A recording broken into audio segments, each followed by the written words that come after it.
بسم الله الرحمن الرحیم. زما درنو پښتنو ورونو،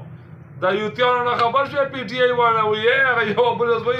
وی ان شاء الله وی ټرمپ غټي او چې ټرمپ غټي نو به زمونږ خان صاحب چې کنده په یو ګلاس باندې را بار کې وای تلانتیانو یې 18 نمبر بے غیرتو یانو تاسو چې وی چې ابسولوټلی ناٹ چې مونږ امریکای ته چې کوم دی زمونږ خان سره پرند سترګې نیوي شي او نور وته څوک نشي کولی او خان وته چې کوم دی جواب ورکولی شي نو سما قتلاړې نو خان دې ملته کې خپل پخپو پروزي چې کاکا خدای ته وګورو رسول ته وګورو ما چې کوم دی نو د دې بلاګانو نه خلاص کا او تاسو مو چې کوم دی نو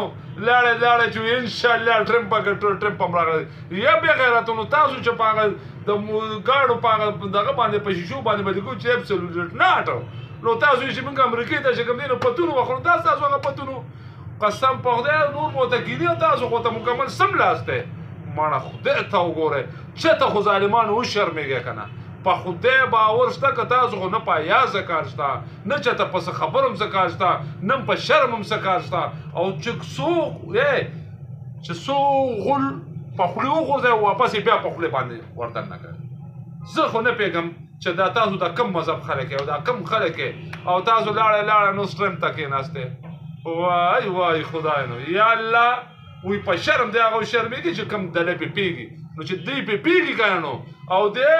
په خدای دې باور شته چې د ټرمپ په ګټه باندې یعنې ټوله سوشل میډیا چې کوم دی د یوتیانو نه داسې یو شان دی لکه هغه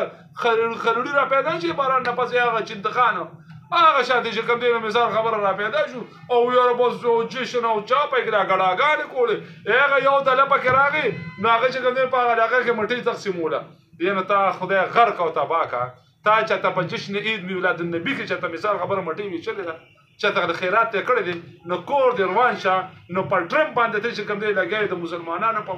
ملک او د لا اله الا الله محمد رسول الله ویونکي او په ازري دشمن د مسلمانانو شي دغه باندې په دغه په ګټه باندې ته چې کوم دی نظر ته کې په مسلمانانو په ملک ناسته خوشاله کې چې یاره دغه